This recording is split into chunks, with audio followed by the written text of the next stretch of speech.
इधर आ जाइए आप। ऐसे करके ऐसे इधर आ प्रिंस जाइए। प्रिंस बस उधर मुंह कर लीजिए।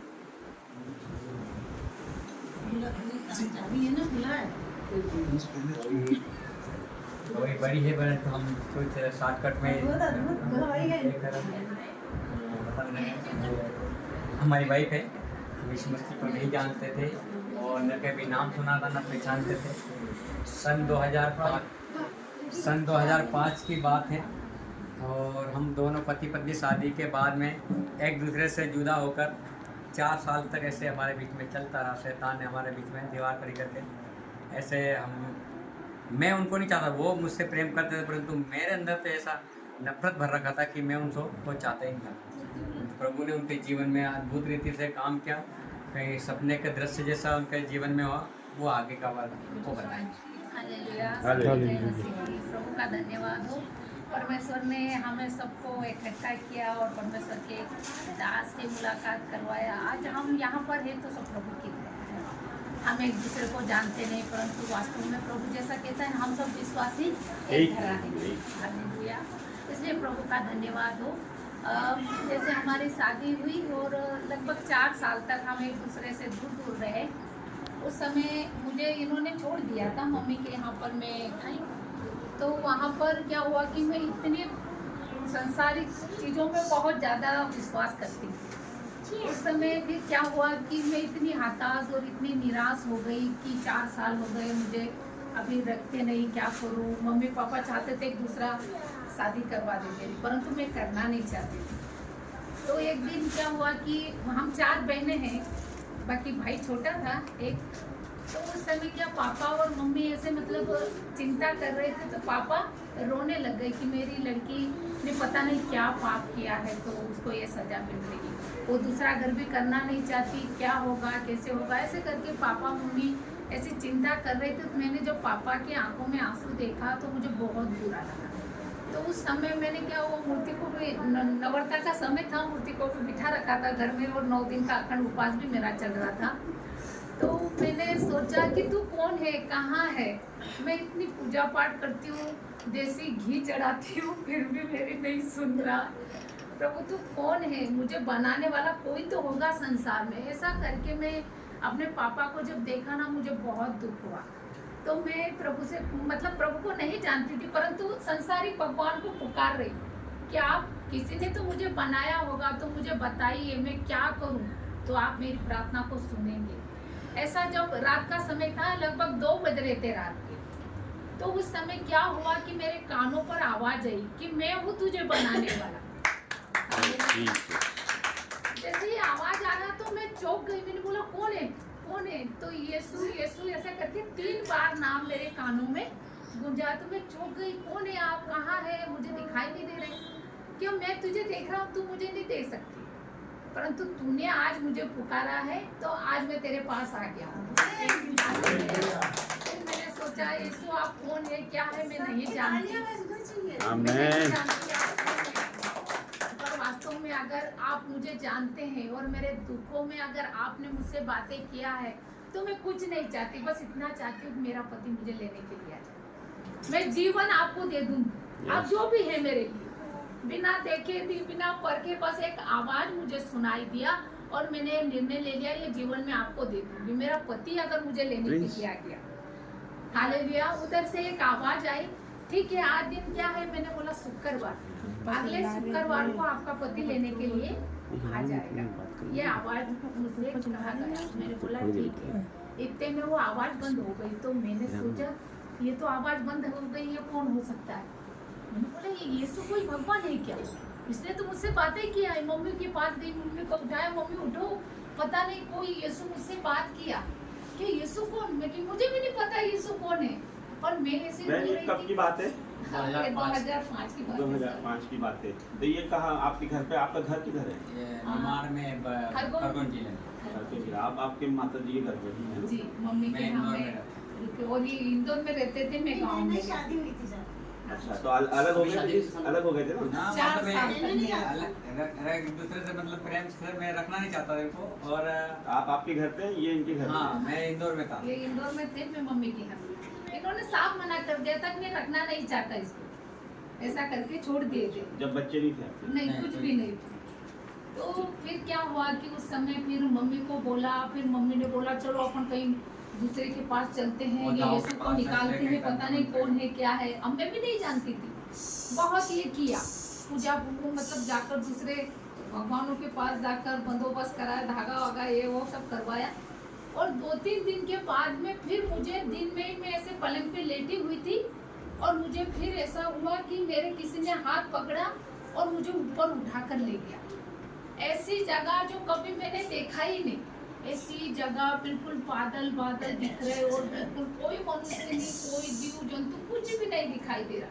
मैंने बोला ये कौन सी जगह है, मैं कहाँ आ गई। और जैसे मेरे हाथ ऐसे शरीर इधर रह गया, आत्मा ऊपर चली गई और मम्मी मेरे हाथ ऐसे करे, मम्मी मुझे एकदम बोल रहे बेटा क्या हो गया, आपको क्या हो गया।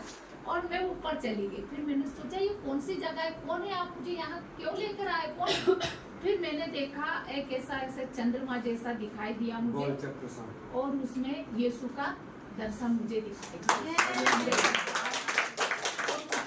चेहरे पर एकदम लहू लगा हुआ, तो मैंने उसे गौर से देखा तो मैं डर गई, ये कौन है। मैंने बोला ये तो कोई भूत है, यानी कोई शैतान है। कि नहीं नहीं नहीं शैतान नहीं हूँ मैं, शैतान को भगाने वाला परमेश्वर हूँ। तो मैंने बोला कि आप कौन है, क्यों मेरे पीछे पड़े हैं, मैं नहीं जानती आपको। क्यों तू नहीं जानती, मैं जानता हूँ। तू क्या सोचती है कि तंत्र मंत्र करके मुझे बता देगी, दुनिया की कोई ताकत मुझे बांध नहीं सकती। मैंने बोला ये क्या सारे देवताओं से बड़े हैं क्या यीशु जी आप। पूछे आपने? हाँ, मैंने पूछा कि आप सभी भगवानों से बड़े हैं क्या। तो बोले कि हाँ। बोले कि मैंने जो तुमसे कहा है ना कि हफ्ते भर में तेरा पति लेने के लिए आ जाएगा, तो विश्वास कर। मैंने बोला ठीक है मैं विश्वास करूंगी, आप कहीं नहीं जाओ। उसके बाद में जैसे ही वहां से अदृश्य हो गए और मेरा हाथ फिर वापस पकड़ा और मुझे जैसे ही मैं पलंग पर एकदम से चौंक उठी और मम्मी मुझे एकदम ऐसे कर रही थी। तो मैंने बोला क्या हुआ, कि तुझे क्या हुआ। मैं मुझे क्या मालूम, यीशु ऊपर ले गया। अरे यीशु भारी पीछे पड़ा है। तो चलो वापिस चलते हैं। उसने बोला कि 400-500 रुपए ले लिए, बकरा ले लिया, मुर्गा ले लिया, फिर भी यीशु परेशान कर रहा है। अरे मैं नहीं जाऊंगी। अब यीशु बोला है ना मम्मी मैं हफ्ते भर तक इंतजार करूंगी। अब मैं एक कहीं ना कहीं, तो आपको पता नहीं था कि यीशु कौन है? नहीं, फिर आपने जानना भी नहीं चाहा किसी से कि कौन है? कभी नाम ही नहीं सुना। हमारे उधर कभी नाम ही नहीं सुना था कि यीशु भी कोई परमेश्वर है। पूजा पाठ और करने वाले जो उसको जो देवी आती थी एक बहन को, उसको जाके पूछा तो बोले बहुत बड़ा शैतान है। वो ऐसे बोलती कि ये तो बहुत बड़ा शैतान है, तुम्हें फिर उसको निकालो। फिर निकाल दूंगी, बकरा मुर्गा दे दे। चल भाई दे दिया मैंने, निकाल दिया, फिर भी नहीं निकला। मैंने बोला अब तो रहने दो। उसने बोला है कि तू विश्वास कर, मैं शैतान को निकालने वाला परमेश्वर हूँ, तुम्हें के सारे देवता से बढ़कर है। मैंने बोला मम्मी अब मैं ना 2-3 दिन तो रह गए। शुक्रवार को उसने बोला था यीशु ने कि शुक्रवार के दिन आपका पति लेने के लिए आ जाए। अब मैं हफ्ते भर तक देखूंगी। ऐसा ही हुआ। शुक्रवार के दिन जैसे मैंने नहा लिया, जैसे हम देखते हैं कि जब नई जब शादी होती है तो उस समय की बात है, लगभग 4 साल हो गए थे हमारे शादी को, परंतु हम दोनों एक दूसरे से अच्छे नहीं रह पाए थे। तो उस दिन मेरे अंदर एक आनंद उत्पन्न हो रहा है, ऐसा एक खुशी का माहौल मेरे अंदर आ रहा है। और मैंने नहा धो लिया और घड़ी में टाइम देखती रही और लगभग 4 बजे के करीब मुझे लेने के लिए आ गए। अब सोचिए जो 4 साल तक कभी सास ससुर को, कभी सास ससुर नहीं समझा, पत्नी को कभी पत्नी नहीं समझा। हालेलुया। और ये जैसे ही आए तो मम्मी और मैंने देखा तो हम तो दोनों माँ बेटे देखती रह गई। मम्मी बोले बेटा ये तो सही हो गया। अरे मैं कही मम्मी ये यीशु सही है, कोई भगवान है। अरे क्या हाँ ये बात तो सही, कि तो अभी बाहर मत जाना। ये है ना बोले तो उसको बोले सूखा पड़ा कर भेजे, बेटा तेरे को ले जाएगा, मार डालेगा, कोठे पे भेज देगा। अरे मैं कि कहाँ का कोठा है, वो यीशु ने बोला जब तो आए।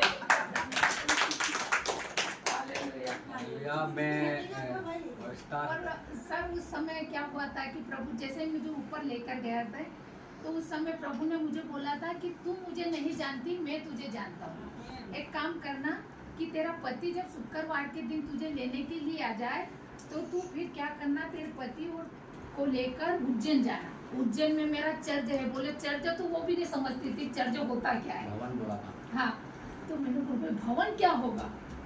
तो फिर बोले कि वहाँ पर चर्च है, वो चर्च के सामने एक वावड़ी है, उस पानी से जब तू नहाएगी पवित्र आत्मा तुझ पर छाया करेगी। हालेलुया।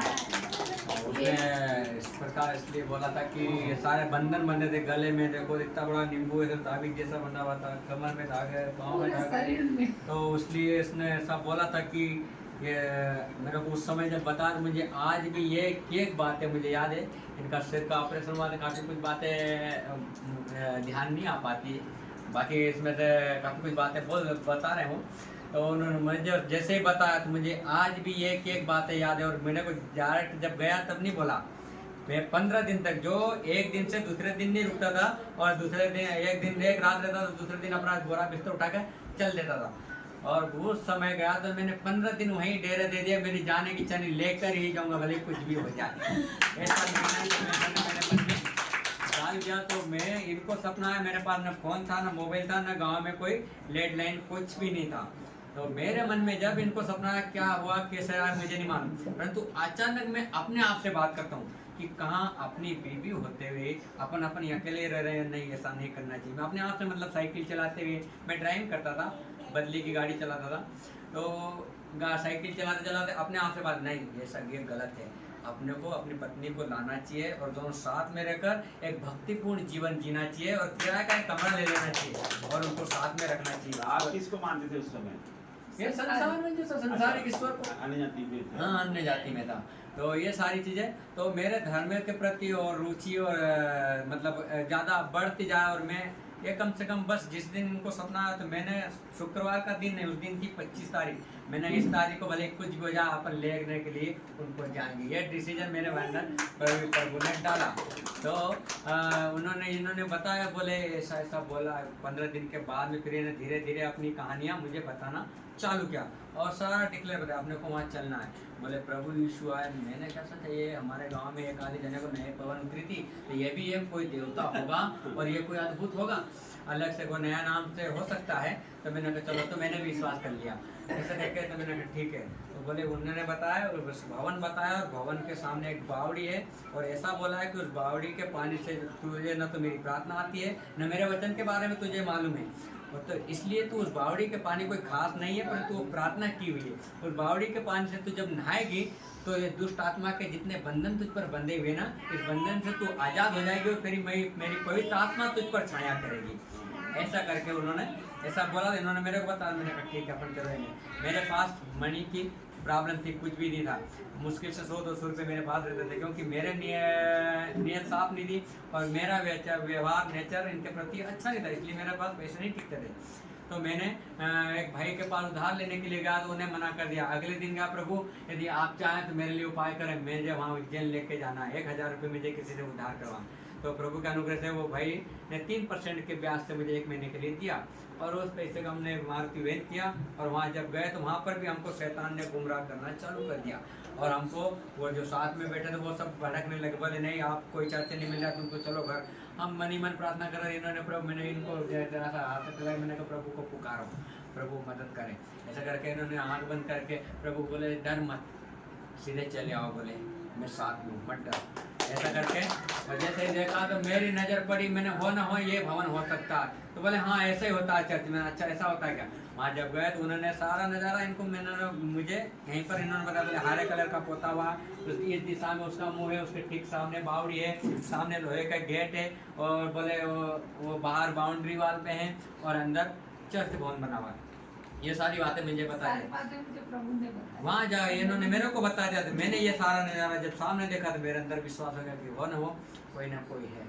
उस दिन का दिन है, आज का दिन है। नहीं तो पहले इस जरा सी कुछ बात आपको क्या बताया कि परमेश्वर में किस तरह का भवन है? घर के अंदर है ये कैथलिक चर्च है, चर्च चर्च रहता है वैसे ही है, भवन गुम्बद जैसा बना हुआ है, ऊपर क्रॉस है, गेट है बड़ा सा, ऐसा बताया। दीवार का कलर वगैरह उसके सामने ठीक बावड़ी, मतलब ऐसा सारी गेट के ठीक सामने बावड़ी बताया, और मैंने इनको बताया। पीछे बेटा कैथलिक चर्च बोले तो कैथलिक रोमन कैथलिक चर्च, हाँ रोमन कैथलिक चर्च था। तो वो बोले प्रार्थना की हुई बावड़ी है, उस बावड़ी के पानी से जब नहाए गए थे दुष्ट आत्मा के बंधन से, वहाँ पे जो ग्रोटो में वो पानी रहता है उसमें नहीं वो कुआ मतलब पीने का पानी का रहता था, परंतु वो बावड़ी कोई खास नहीं है। विनय किए, परंतु वो प्रार्थना, क्योंकि हम लोग विश्वासी प्रार्थना करते हैं हर चीज़ों के लिए, तो इसलिए वो ये दुष्ट आत्मा के जितने बंधन बंधे हैं उससे तो आज़ाद हो जाएगी। फिर हमने जब वहाँ से जैसे आए तो घर आके सारे बंधन को काट दिया और उन पर से विश्वास हटाकर प्रभु पर विश्वास करना चालू किया। और जब हमारे चोट कोई बात नहीं होती थी, परंतु जरा सा भी कुछ मेरे को बोलने जाता 2 थप्पड़ में तो उनको बेहोश करके गाँव में भाग जाता था। परंतु उसके बाद में हमारे बीच में कभी आज तक विवाद न हुआ। आपने कैसे ढूंढा, परमेश्वर को ढूंढा कैसे, आपको कैसे मालूम? हम जहाँ जाते थे दोनों पति पत्नी, हम किसी को अभी प्रभु का अनुग्रह से 7 से 8 परिवार हमारे कॉलोनी में है। हम प्रार्थना कर प्रभु हम नहीं जानते, हमें कुछ लोग दें और हम तेरे सच्चे को पूर्ण रीति से जाने। तो हम कैथलिक चर्च हो या पेंटिकोस्टल हो, हम डायरेक्ट घुस जाते थे और उनको बोलते थे हम भी प्रभु पर विश्वास करते हैं। ऐसे करके हम भी तो बोला अच्छी बात है, वो हमारे लिए प्रार्थना करते थे। ऐसे करते करते हम आपको चर्च तो मालूम चल गया था ना, उज्जैन गए जब मालूम पड़ा, और तो हमको कोई बता बोले वहाँ पर भी एक चर्च है, वहाँ पर भी इधर से, तो हम सीधे चले जाते थे, हम रुकते नहीं थे। बस दोनों पति पत्नी उठाते थे साइकिल और जाते थे और घुस जाते थे हम जाके बिल्कुल निडरता के साथ, और जाकर हमारा मतलब परिचय हम उनको देते थे। ऐसे करते करते एक बहन सिस्टर ग्रेस करके उनसे फिर हमारी मुलाकात हुई। फिर वहाँ पर हमने संगति में जाना चालू किया, तो उन्होंने बाइबल जब उठाया तो मेरे पास प्रभु ने ऐसा अनुग्रह किया, एक भाई के द्वारा बाइबल मेरे पास आ गया, तो मैंने पलटा के देखा, मेरे को कुछ समझ में नहीं आया, उठा बंद करके मैंने संदूक में रखा के रख दिया कि मैंने ये तो कोई पुस्तक होगी जैसे हिंदू में लोगों में रामायण भागवत होती है, उसे पकड़ के मैंने रख दिया। परंतु वो बहन जब मेरे घर में ओपनिंग के लिए, मकान के लिए ओपनिंग के लिए आई थी, तो उन्होंने बाइबल खोल के जैसे वचन पढ़ मेरा ओ इसमें इतने बड़े राज छुपे हुए क्या परमेश्वर के। तो फिर जब से मैंने बाइबल उठाकर पढ़ना चालू किया तो परमेश्वर ने बात करना चालू कर दिया, और ऐसे करते करते आज प्रभु के अनुग्रह से वो बढ़ा रहा है और वही चला रहा है। 4 बच्चे बेटे के चक्कर में 3 गुड़िया हो गई, सब परमेश्वर का दिया आशीष है। हम घर में 6 लोग हैं फैमिली से, ये सब प्रभु का अनुग्रह से। मैं जब शुरुआत में ये विश्वास में नहीं थे तो मैं क्या करती थी कि मुझे बिल्कुल पता नहीं था प्रभु के बारे में, तो मैं क्या करती थी रात को उठकर मेरे आत्मा कहती थी कि मैं ऐसा करूँ। ये सो जाते थे तो मैं रात को घुटने के बल आकर बस यही कहती थी यीशु मैं नहीं जानती। ये भी नहीं मालूम था कि घुटने पे बैठ के प्रार्थना करना होता है, प्रभु बताता था। पूजा करना, पाठ करना, इसके बारे में मैं कुछ नहीं चाहती, परंतु तू मुझे बता प्रभु, अगर तू सचमुच परमेश्वर है, मैं आपके भरोसे पे इनके साथ आ गई, मेरा जीवन आपके हाथ में सौंप। मतलब बच्चा के साथ जिद करता था वैसे ये बोलते थे, जिद करती थी मैं प्रभु से, प्रभु मुझे 4 साल तक नहीं रखा, मैं आप पर विश्वास करके इनके साथ आई, मुझे दुख नहीं होना चाहिए प्रभु, आप ऐसी बात करती। तो लगभग करीबन 4 और 2 साल तक मेरी बड़ी वाली गुड़िया हो गई थी, जब जाके इन्होंने पूर्ण रीति से प्रभु पर विश्वास किया। मैंने हाँ, तो उस समय में रो रो कर बस एक ही बात मानती, प्रभु मेरे पति को जो पाप की ओर जा रहे, गलत की ओर जा रहे, प्रभु तू बचा दे, छुड़ा ले। ऐसे करते करते मेरी बड़ी वाली बेटी हो गई। जब तक ऐसा ही हमारे बीच में चलता रहा, परंतु सब काम थे मेरे उल्टे काम, बीड़ी सिगरेट पीना, गुटखा आज प्रभु ने ऐसा दारू पीना, ये सारी चीज मेरे जीवन में थे। परंतु प्रभु से ये प्रार्थना करते मैं भी अपने आप में, जब मैं ये प्रार्थना करते थे मेरे को नहीं मालूम क्या प्रार्थना कर रहे हो। कभी कभी मैंने 2-4 बातें देखते मैं चुपचाप सो जाता था, न कर रहे होंगे जो भी कर रहे हैं। एक बार देख लिया प्रार्थना करते बोले क्या बड़बड़ा रहे हो, यीशु से प्रार्थना कर रहे कि वो क्या डायन होती है कि वो है क्या यार मुझे बोलते हैं कि वो डायन लोग होते हैं कि वो है क्या। मैं डायन पता है कैसी होती, डायन होती पहले आपको उड़ा देती सही बात है। और उस समय की बात है कि एक बहन के अंदर दुष्ट आत्मा आई थी, तो वो बहन मेरे पास आ गई कि बोले आप बोले यीशु को मानते हो, तो बोले कि वो मेरे लिए दुआ करो। तो उस समय मैं चौंक गई, मैं तो कुछ नहीं जानती यीशु के बारे में, मैं कैसे करूँगी। उस समय सर मुझे आज भी याद है, लगभग 2004-5 की बात है, परंतु वो समय ऐसा लगता है जैसे कल की बात हुई। तो उस समय मैंने प्रभु से कहा है प्रभु ये बहन के अंदर क्या दुष्ट आत्मा है, मैं कैसे करूँ, क्या करूँ, मुझे कुछ नहीं आता। उस समय की बात है जो यमुना ने अपने चेलों को जो प्रार्थना करना सिखाया था ना, वो प्रार्थना मुझे मुँह जुबानी प्रभु ने मुझे बताया आज जुबानी। तो उस समय मैंने प्रभु से प्रार्थना किया और ये वो बातें बिल्कुल मैं पढ़ी लिखी हुई नहीं, आज उस समय मैंने प्रभु से कहा, हे प्रभु, तो वास्तव में मैं जब घुटनों के बल बैठी और उसके सिर पर हाथ रखा, वो प्रार्थना ऑटोमेटिक पूरी प्रार्थना मेरे मुंह से निकलती गई। आज भी मुंह जुबानी प्रार्थना वो करती हूँ। और वो बहन ठीक हो गई। उसके बाद में जब मम्मी के यहाँ गई, वहाँ पर भी एक बहन के अंदर दुष्ट आत्मा थी, तो वहाँ पर भी वो बहन चंगी हो गई। ऐसे करते करते प्रभु ने यहाँ तक पहुँचाया। मैंने कहा, प्रभु तू तो असंभव को संभव करने वाला, अगर मेरे जीवन से आप चाहते हैं तो प्रभु मैं पढ़ना चाहती हूँ, ताकि आपके वचन को मैं पढ़ सकूँ और दूसरों को सुना सकूँ। आज प्रभु का धन्यवाद हो, आज परमेश्वर का वचन पढ़ती हूँ। लगभग ऑनलाइन में 20-25 परिवार जुड़ते हैं, और ऐसे भी मैं प्रार्थना में जहाँ कहीं मौका मिलता है प्रभु अवसर देता है तो मुझे उनके बीच में लेके जाता है। अद्भुत प्रभु मेरे जीवन के अंदर है। अद्भुत परमेश्वर का जितना जानो उतना कम है। परमेश्वर जितना जानो उतना कम है, जान नहीं सकते परमेश्वर को। वही ना कि वाकई में परमेश्वर के कोई काम कठिन नहीं है। मैं सरप्राइज हूँ, मैं आज वाकई में जितना परमेश्वर सरप्राइज देने वाले परमेश्वर, विश्वास बढ़ गया।